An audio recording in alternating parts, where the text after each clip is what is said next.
Good morning and welcome to Talking Baseball Australia Live. Maybe it's good evening wherever you're watching us worldwide. My name is Dan Vaughn. We're glad you're along. Welcome to Baseball's Best Mate all year long. We roll this thing. Actually, we do this little labor of love every week. We're glad you're along. How about let's roll the open here in 3, 2, 1. Here we go. TBA, it's on the air now. Here we go.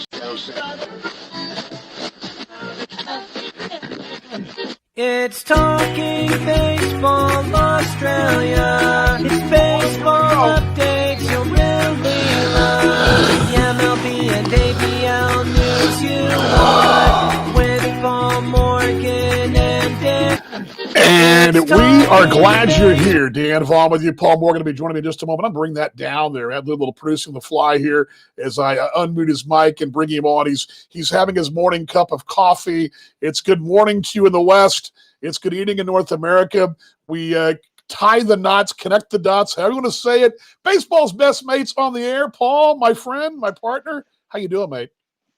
I'm very well, DV. It was almost 100 degrees here yesterday, so it's almost like spring is very much in the air. It's almost like it's baseball time, and of course it's rolling right around for the state league shortly. But hay fever season as well, so the antihistamines are on high demand. But the eyes are red, but it's springtime, DV. It's springtime. Beautiful morning this morning, walking the pup, but. It is springtime here in the Metroplex. It looks like springtime in Texas. It's a beautiful fall day. We were in the, I guess, low 80s today, but it's sunny out there right now as the evening dusk upon us. And the wife was out walking the dog a few minutes ago. But yes, beautiful day. Go ahead. I was going to say, before we start, we must acknowledge Gay Marie, your better half. Happy birthday for yesterday. Yes, big time birthdays in the Vaughan household, EV. Yes, we had a big day on Wednesday. We're going to celebrate more this weekend, but yes, happy birthday to WD-40. Love you, babe. She'll be back home in a minute. This show's a little bit. I don't want to. Okay, if the ABL, let's just say the bubble in New Zealand's going from 9 to 7. This is kind of what that. This show's going from 9 to 7 innings tonight, maybe even 5. We're going to get a rain delay in. We don't have a lot as far as guest-wise to give you. We're going to give you that next week. But we do have, and I thought because there's a lot of transactions this week, and I say transactions, a lot of player moves in the ABL. I thought we'd be good to give you guys, because I often refer to, and I realized this yesterday. I was doing my Kansas City T-Bone show, and the T-Bones had just finished the season, of course, not playing, but we'd already gotten some transactions, which are in the hot stove, the word hot stove. And I reference the word hot stove a lot. And I realized that probably I've not explained that to you folks.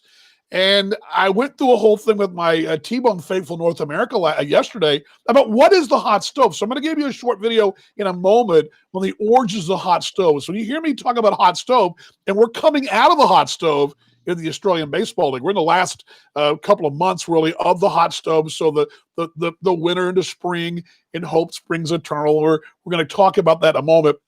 I get that as well. Again, as I mentioned, a lot of player news.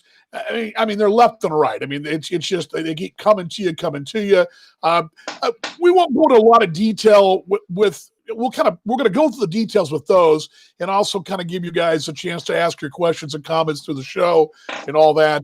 And I threw this question out to the faithful in Kansas City, and I'm going to throw it out to you folks watching us across Australia and across North America. So far, from what you've seen, if you've gone to the ABL tracker, or if you follow your favorite team, or you're watching the ABL, who's winning the hot stove? Who is the team right now winning the hot stove league? Because right now, there's always a winner. There's always a couple teams that finish the bottom of the hot stove and wind up usually, and the way it works, usually the hot stove loser wins the whole thing. That's kind of how it works. So that's our show today, and it gives you a little overview. Glad you guys are along. I guess I'll roll right into it, partner. I do believe you can hear this. I'm going to put this on the screen for you guys. Got a little production value too for you as well. So I'm going to roll this video, and I'm going to put it off, put it on the screen here for you guys. But this is a little DV, kind of taking you guys to class a little bit, little educational for you folks here on Baseball's Best Mate, Talking Baseball Australia Live.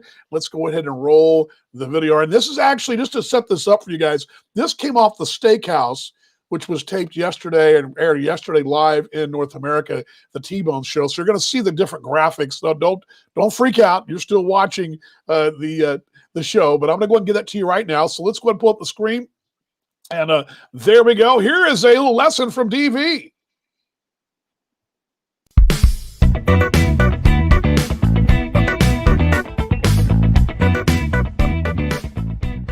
A hot stove refer to the actual was not the actual baseball season, and still not. Although the hot stove could be carried over into, well, it kind of heats up near the trade time. Sometimes the first few weeks of the season. I guess the hot stove could kind of hot stove any time when you make a trade, but in general, the hot stove is the all-encompassing term for the baseball season in the wintertime, when the off season, basically what it is. And I put a couple pictures up here. Here's one. Here's a cartoon. This one goes back, I believe this one here dates to, I believe around this is around 1913, I believe. And you can see right there, this is a cartoon that was made. There's a baseball fan. He's sitting there next. Let me pull the graphic down so you can see it. You see the baseball fan. He's the guy on the left. That's BBFAN. The guy with his hands out. He's on the left of your screen, hat on, hands out, kind of warming his hands. And the hot stove says, "Oh, that ought to produce some hot air." And you've got the two gentlemen walking in, dressed in suits of the time. The derbies and that look from the turn of the last century. One says American League meetings. He's got a wrapped up. Well, it's actually not wrapped up. It's just pieces of wood. It says American League meetings. The other one says trade talk and managerial changes. And that's what's on that. I don't know if you guys can see that on the screen, but there's an idea of what that is. And that's cartoon number one. The other photo I'm going to show you guys, this is one from around the same time. And this was a photo, obviously a photo op that was staged as well. Let me see if I can put this up on the screen for you guys as well. You can see that. You can see these are Red Sox players sitting around. One of them's got a lumber in his hand. He's going to put some hot, but going to put some lumber into the stove there. You got some players sitting around. What looks like maybe a baseball executive in his overall, or well, not his overall. He's got his suspenders on, and the players are sitting around, staying warm around the hot stove. So a couple of visuals there to give you. But according to the Dickinson Baseball Encyclopedia, one of my properties downstairs, the first occurrence of the hot stove was actually in 1908 is when this happened. First use in 1908 that the New York Giants will win the hot stove, the fans getting something to talk about when the hot stove league opens this season. And apparently the Giants have maybe not done so well the previous year, but the Sporting Life in September 19th of 1908 says the situation was better for the fans because it looked like the Giants could win the hot stove off season. So that's the first use of the hot stove. And what it references is really back in the day, let's go back before radio, when newspaper was your best way to get your information. You would gather around either the town crier, obviously, was the original hot stove, but oftentimes folks in small towns, even rural communities, even big cities, would go to the local watering hole, the local Five and Dime, the local supply store, whatever it is, and there'd be a stove in the middle, and they'd all sit around the hot stove, have a cup of coffee, put some wood on the fire, and talk about the events, maybe talk about politics and talk about whatever was going on in society. That's thus the term hot stove. It's what people would do. They would sit around in the wintertime and discuss, hopefully we have a good spring, we'll have a good crop, or hopefully the election goes our way, or whatever the case may be. That's the original visual, is that folks in the wintertime, especially in northern climes, would sit around the hot stove, warm themselves with talks of better days or good days, or maybe it was in this case, when we're talking about baseball, talking about better days ahead when the spring and summer come. So that's the whole term of hot stove. And I did not realize. I just kind of thought my thought was it threw wood in the fire. You throw wood on the hot stove fire. Let me give you another shot of that one again too here. I just kind of thought you were throwing wood on the stove. You kind of, baseball was the wood, and it kind of burned and got people all excited. Yes and no. The wood was to keep folks, the engine burning, to keep you guys excited about the game, keep you guys in tune with your ball club.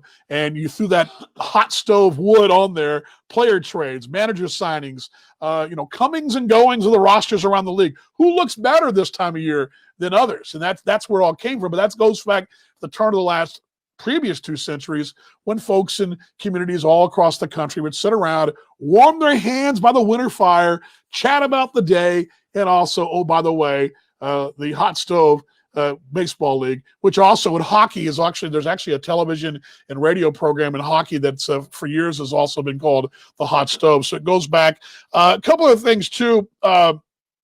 There were, you see the cartoon there. That was actually that one came out of the Spokane Washington Press back in 1909 is when that one was. But it was interesting to see just some of the notes I dug up on this whole thing that the hot stove really had more of a meaning than I realized. I mean, I realized it was a symbol, but there's certain things in baseball you kind of just, I kind of know that. I know that term means hot stove in baseball, but in reality, it is the hot stove. And I want to close with this here.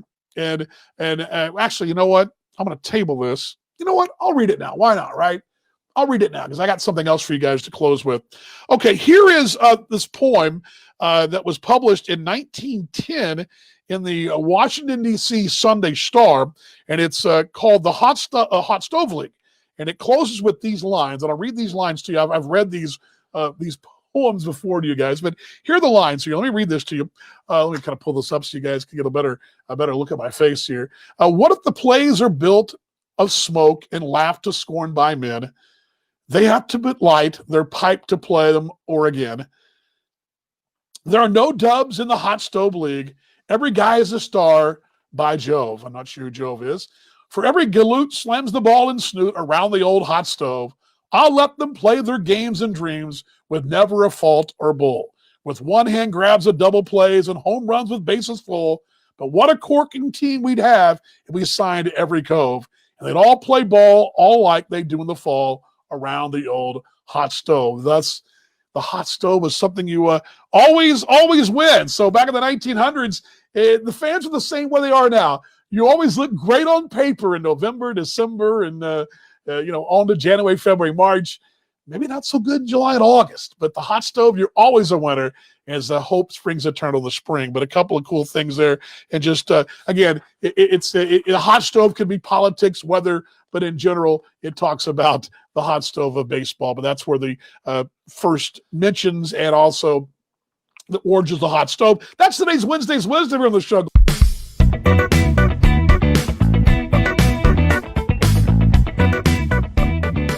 Well, there you go, folks. You're smarter. You've been educated. I put my professor's cap on, and that's the hot stove. But it's funny because the hot stove actually, it's going on right now because I mentioned December. It's going to maybe go on in December. But partner, I hope that you got a little something out of my professor. I was at school today teaching, so I got my school teaching clothes on. So I hope that you had a little bit of a professor's feel. Did I look professorly, or did I look like a complete joke? No, you'd be getting all the respect at school right now, DV. But I like the cartoon part where it says creates a lot of hot air, because I actually think the hot stove probably creates more hot air than anything. So it's very very accurate in that way. But I liked it, DV. You may have if this whole broadcasting thing doesn't work out, maybe I can teach the youngsters about the hot stove. But anyway, and my fifth graders today were all like, gosh, we want to watch your show again. They were wanting to watch my highlights of my show. We're glad you're along. This is Talking Baseball Australia Live. My name's Dan Vaughn. Paul Morgan with you. This is going to be pretty quick. We're going to blow through what's been happening this week because we're in that time. We're in that window now where everybody's just starting to sign them. Just it's who can sign, who can get who.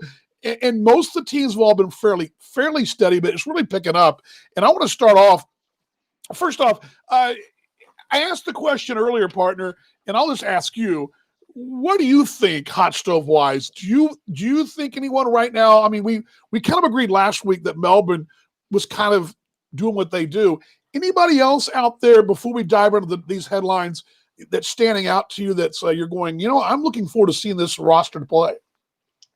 I am Adelaide. I'm looking forward to playing as well. I still think Melbourne are probably ahead of the curve of everyone at the moment. I still think you'd have Melbourne up there as winning the hot stove thus far. But look, I know we'll talk through the transactions. I like one of the pieces that Adelaide has, or the only piece this week that Adelaide has added. I like what they're doing as well. They've got that whole Australian, a lot of Team Australia arms in there as well. So I'd go Melbourne from Adelaide. You, DV?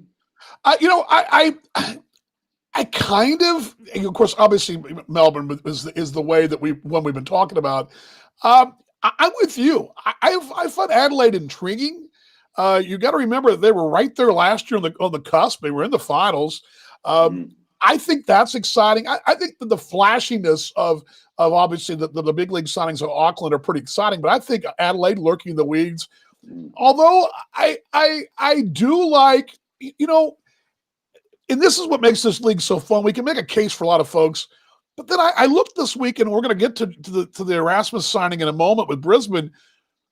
But Brisbane kind of is also looking in the weeds too. I mean, they just kind of steadily done what they do. So I would say Adelaide and maybe right behind them Brisbane, the two I would think of.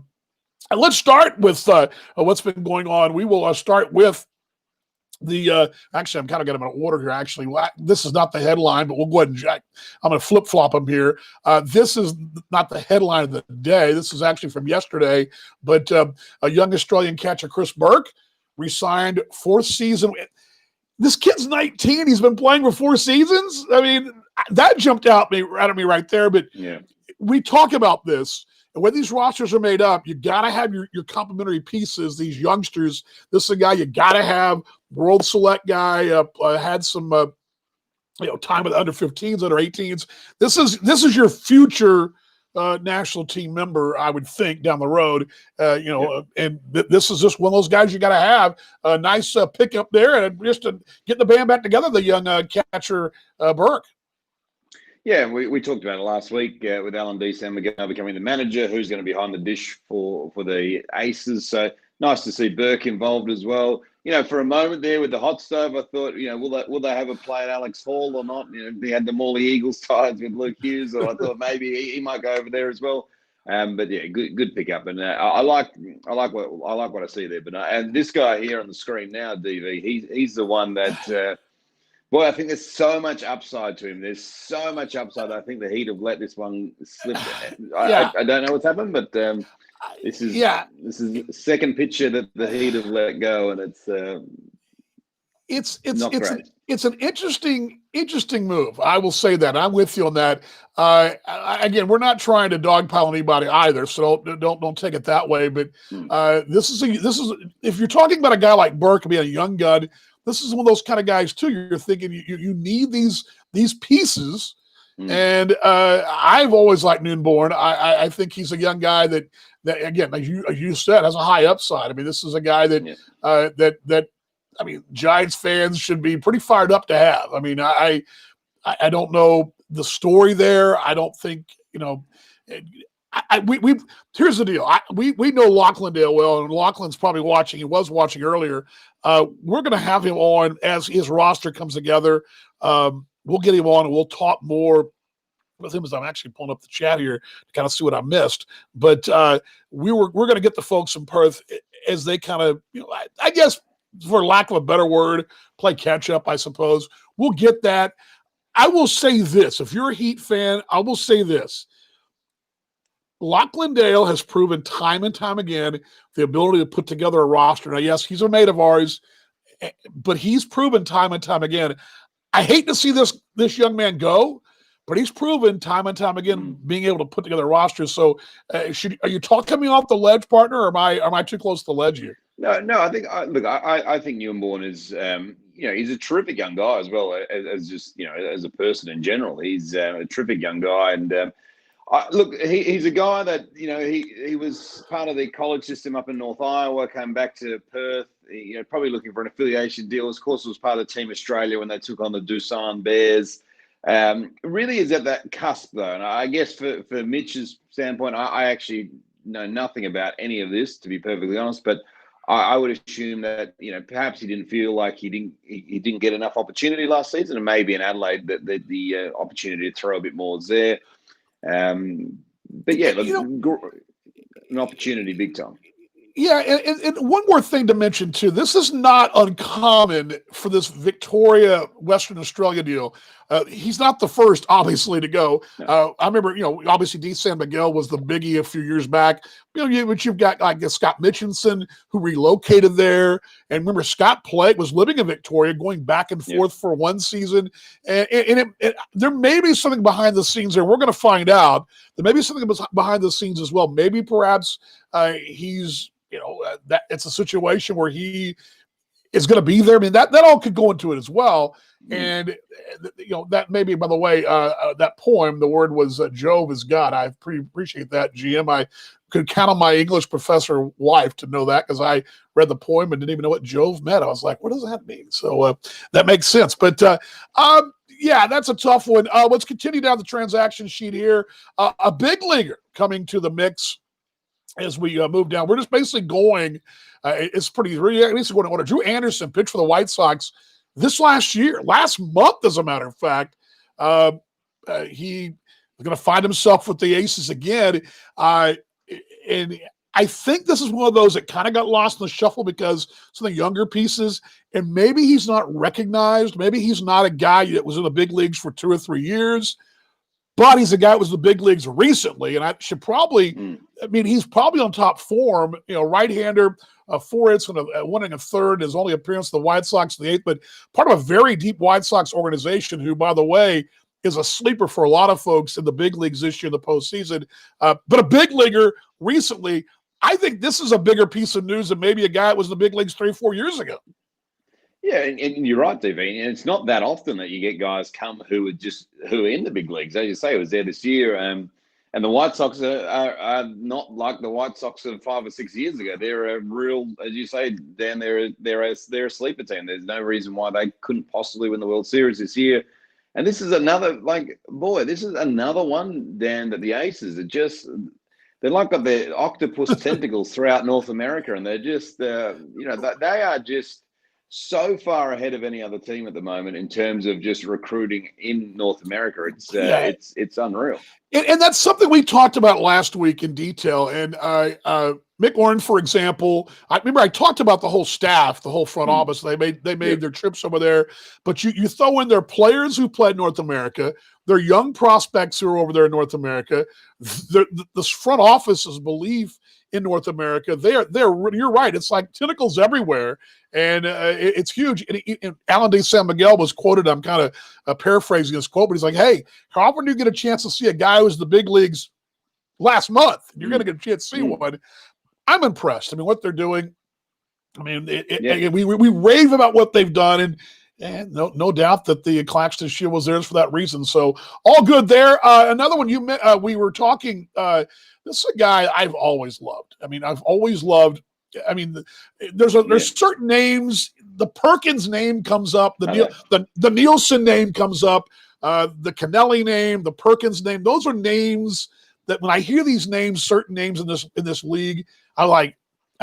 That's a good ball player. Kyle Perkins going from Canberra to the Aces as well. I know. What's up with that? It's unreal, DV.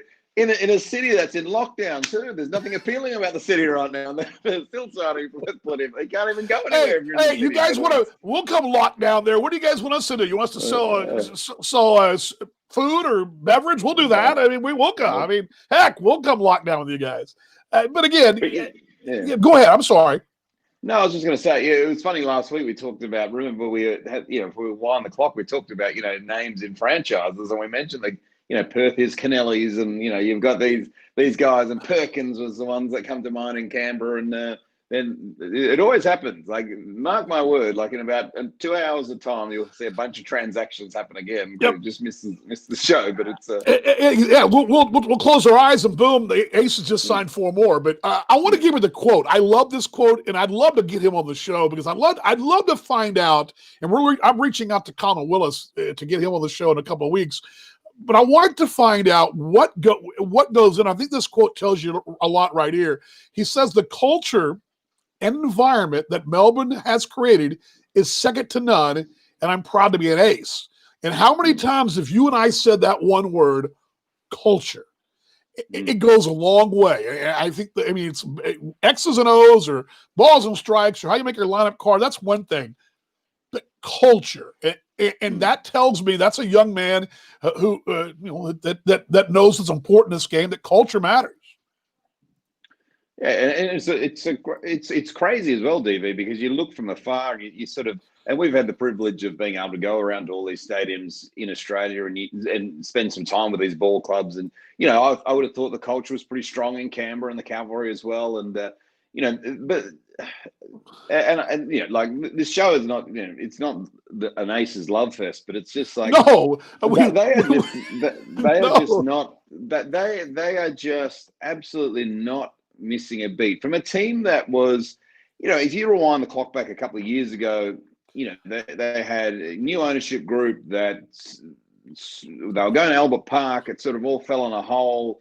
They're looking for new owners, got new owners, have a clear path, the Mick Werns or the Luke Hughes, these guys, the D. Sam Miguel's, don't forget they got the Peter Moylans of the world over there as well. Oh, yeah. And they have just placed themselves in such a great spot. And Justin Huber, I mean, guys like that. I mean, these are guys that, I mean, and I will take you back, and I'll pull, because there was a time they came to the West to close out the season. And I may get my years wrong here, but I know they did 12-13.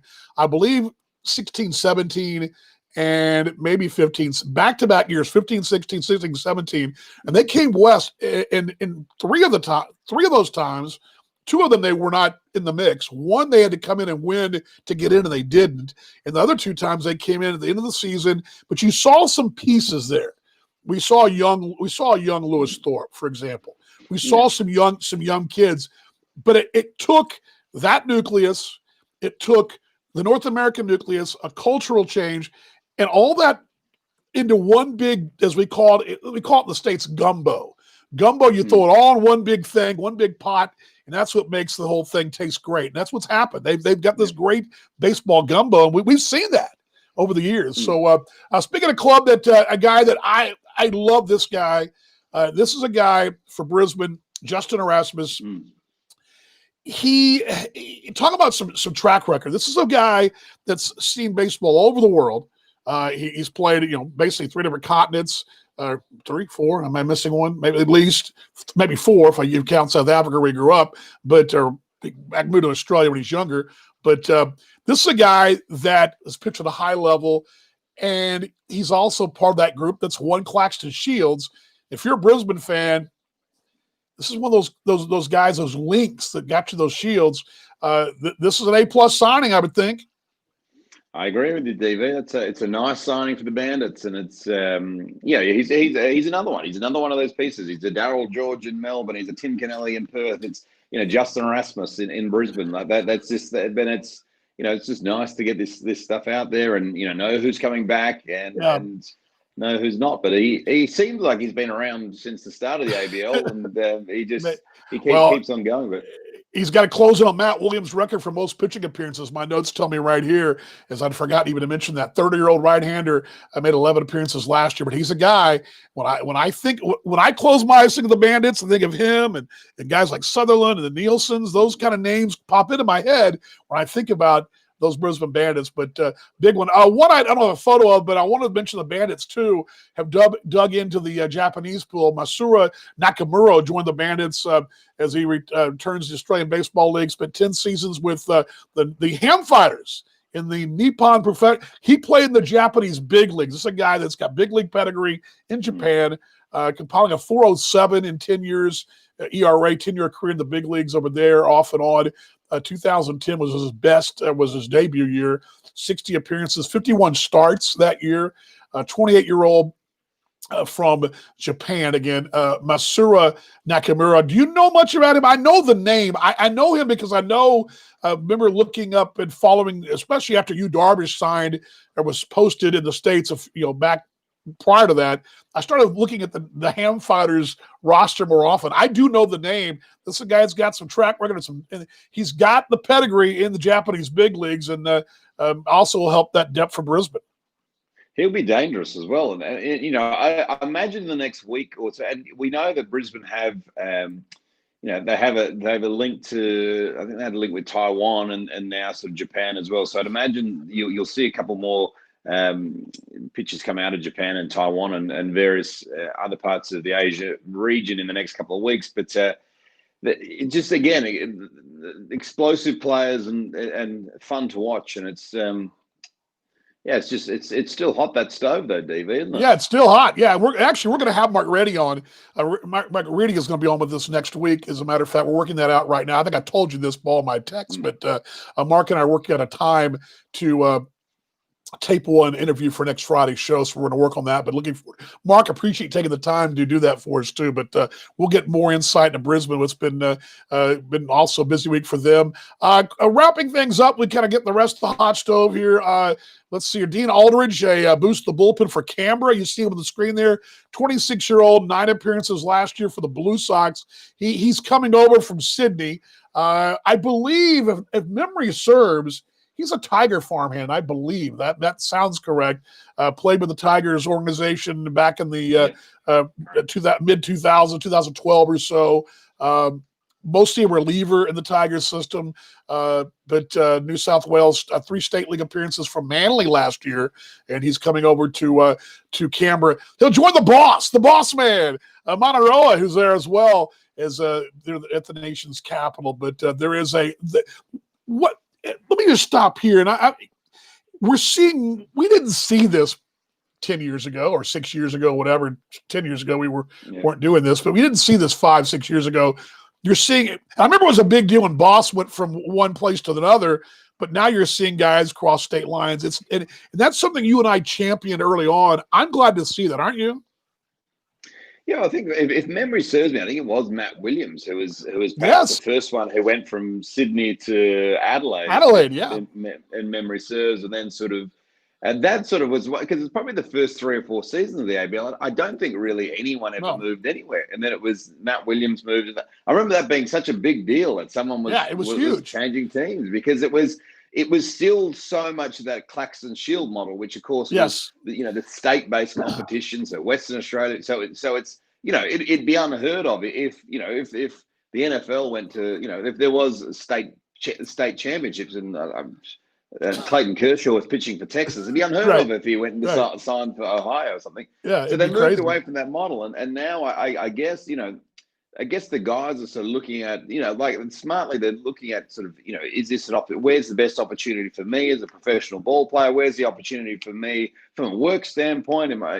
And this is sort of where, Melbourne have obviously picked up a lot of momentum. They're selling the sizzle well and reaping their awards. And this is another nice little piece, DV. But Sydney goes and picks up a AAA guy in the form of Jacob Robson. He's a Canadian, native of Canada. We may remember Russ Darville played in the league last year, part of the national team of Canada. This gentleman also played on the Canadian national team as well. Of course, Canada's got a very solid top 10 World Baseball Classic side as well. He's played in that high level AAA last year at Toledo, which is in the International League. Toledo's where, of course, Saupold pitched there back in AAA when he was in the Tigers. That's their club. Last year, he hit 267 in 58 driven in 2019. Left-handed hitter, doubled 21 times, tripled 3, 9 homers. He ought to really.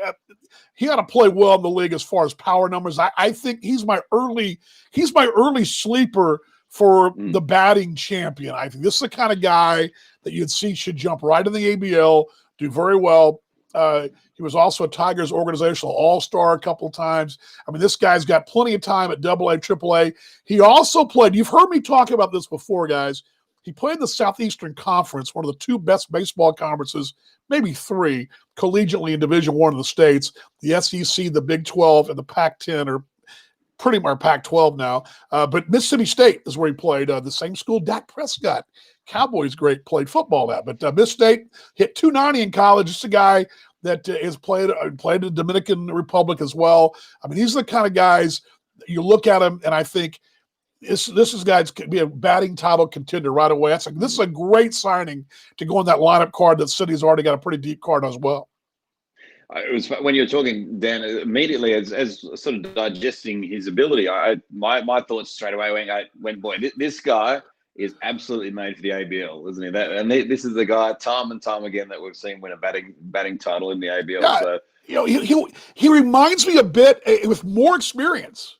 Although Brandon Tripp played a long time in the minor leagues, this is a guy that's going to be a younger version when Brandon Tripp was in the ABL back 13, 14. This guy right here, when Brandon Tripp played for Perth, this guy, when I looked at those numbers, I'm thinking, yeah, Manny's a big deal for Sydney. And if you're Adam Dobb, you're like, but this guy right here is, even though he hadn't played in the big leagues, maybe the kind of guy that could put Sydney right in the mix as a top 2 club with his bat alone. This is that kind of player offense-wise. Also, one more.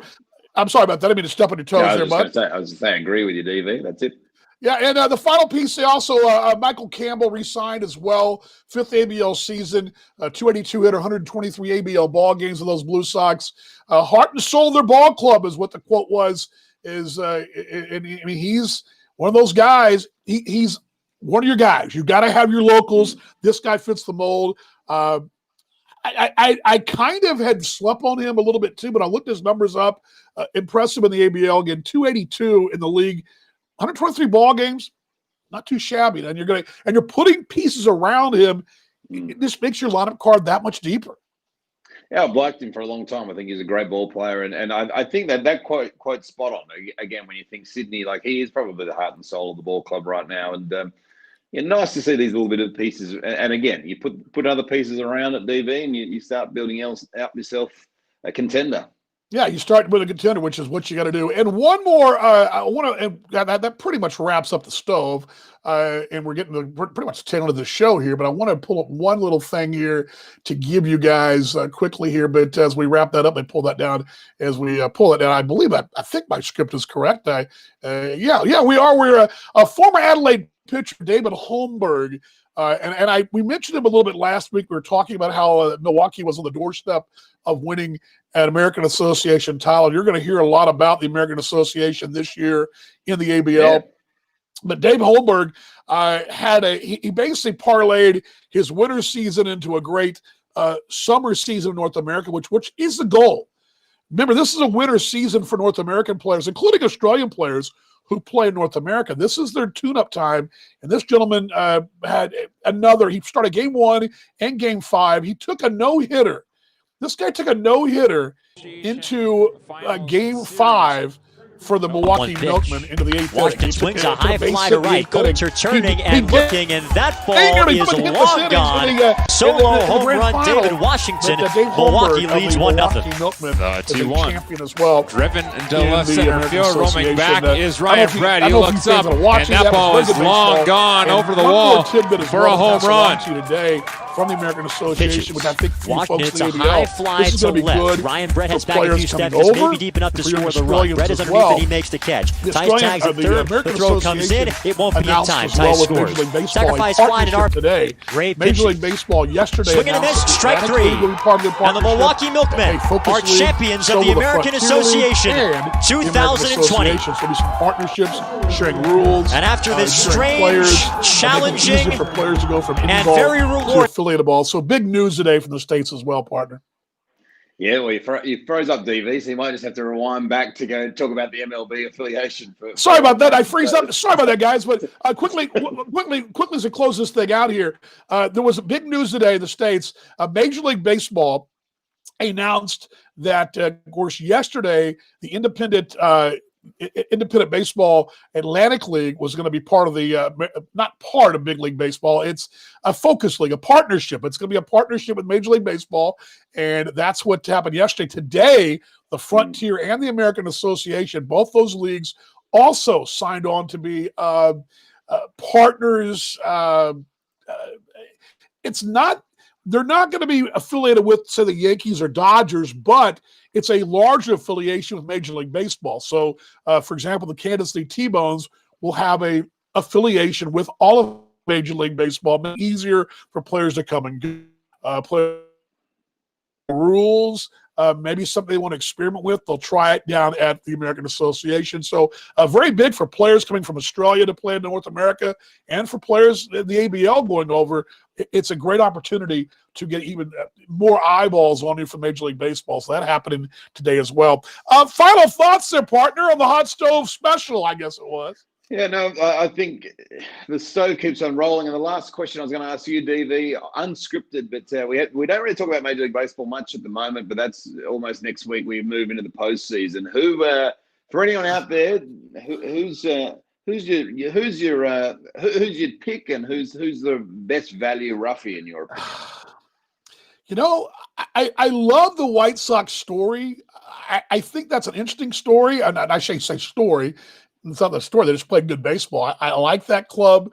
I think this is one of those rare years where a lot of times you can kind of throw the records out. I really believe this year you could put any team in that 6-team or 8 in each league in a hat, draw a name out. You'd probably have a good chance to win.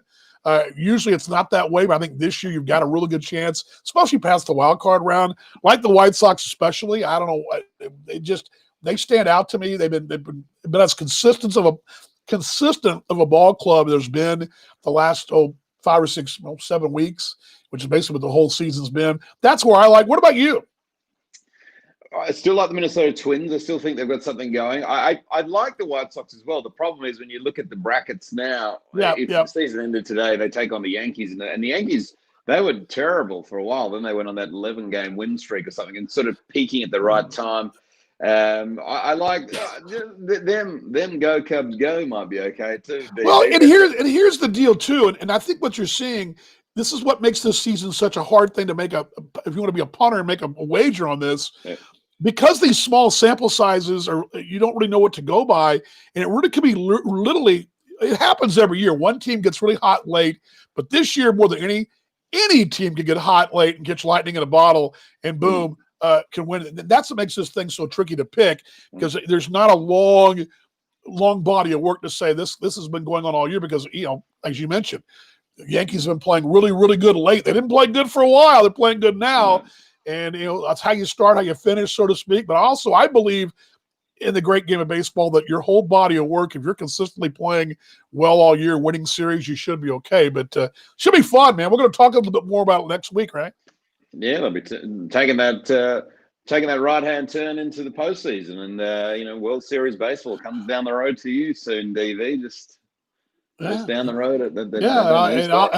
I'll drive by and wave. And they're saying that I read that there's fans could be in the stadium for postseason, which is cool. That's the talk. That's the talk. We think there'll be something. We're not sure what exactly, but we'll find out. But hey, you know what? We turned out okay. This little show wasn't too bad, I guess, right? Yeah. Hey, we aim for 15 minutes, went 50 minutes, but that's what we do. So. Well, we started late. Yeah, we were supposed to go at 20 minutes. We can't seem to go. We can't seem to do that.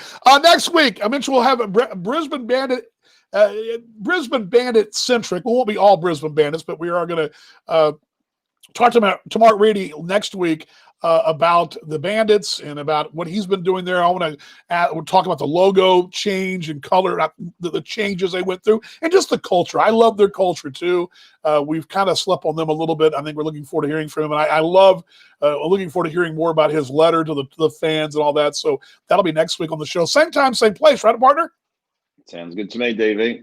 All right, mate. I'll see you down the road, my friend. Will do. Thank you all. There he is.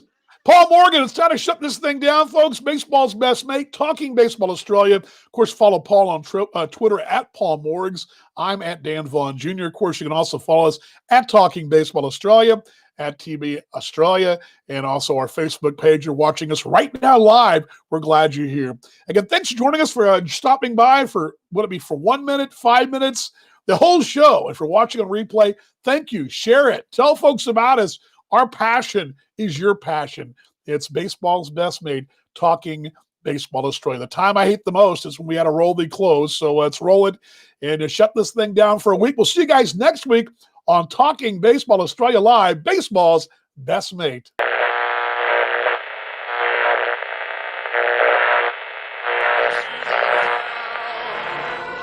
Buy me some peanuts and crackers. don't care if I ever get back for its root. Root, root for the party. If they don't win, it's a shame. For it's 1, 2, 3 strikes, you're out at the old ball game. Let's get some runs! Get some runs! What, Tom? Get some runs! Let's get some runs, boys.